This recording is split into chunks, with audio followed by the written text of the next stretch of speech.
मी पंजाबडक आज आहे 22 मे 2025. कालच मी रात्री एक व्हिडिओ दाखवला की लाईटवर किडे आले तर मी म्हणलो तो 24 तासात पाऊस पडणार. तर पाहू शकता ही आमची इथली लेंडी नदी आहे. ह्या लेंडी नदीला भरपूर असं पाणी आले पाहू शकता या बाहेर. आणि आता सकाळचे 5 वाजलेले 5 वाजले पाहू शकता इतकं जोरात पाणी वाहत आहे.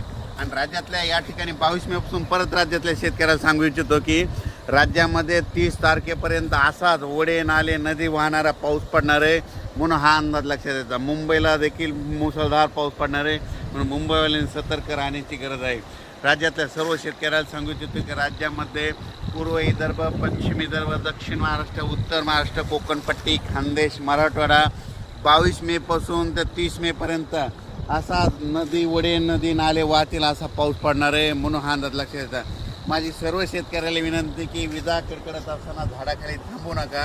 त्याच्यानंतर विजा कडकडत असताना आपले पाळीव प्राणी झाडाखाली बांधू नका, कारण की झाडावर जास्त विजा पडतात म्हणून हे अंदाज लक्षात येतात. नारळाच्या झाडावर देखील वीज पडते म्हणून नारळाच्या झाडाखाली थांबू नका. मोबाईलचं नेट देखील बंद करा.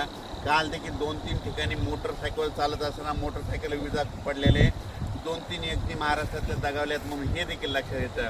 आणि राज्यात सांगायचं झालं तर म्हणजे हा पाऊस 30 तारखेपर्यंत दररोज 2-2 दिवस वेगवेगळ्या भागात पडणार आहे आणि जमिनीमध्ये चांगली 1 फूट वर जाणार आहे म्हणून हा अंदाज लक्षात येतात.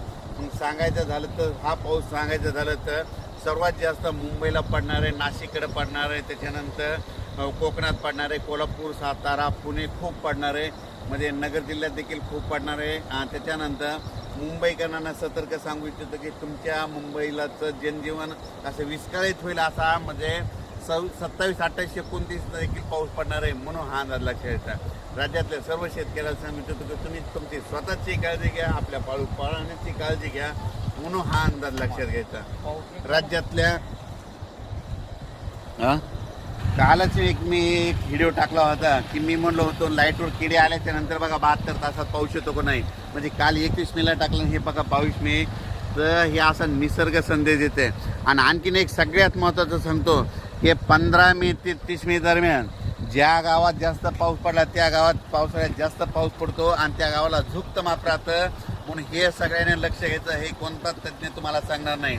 जर तुम्हाला एक सांगू इच्छितो की आमचं धामणगाव आहे, म्हणजे आमच्या धामणगावला 15 मे ते 30 मे दरम्यान आता असा पाऊस पडला आणि इकडे सेलूला नाही पडला तर येणाऱ्या पावसाळ्यात आमच्या गावाला दररोज पाऊस पडणार पण सेलूवाल्याला सोडून देणार म्हणून हे प्रत्येकाने ही गोष्ट लक्षात घ्यायची.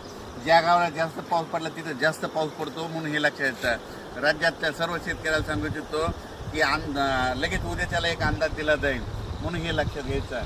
हे पाहू शकता आमच्या इकडल्या सगळ्या नद्याला पूर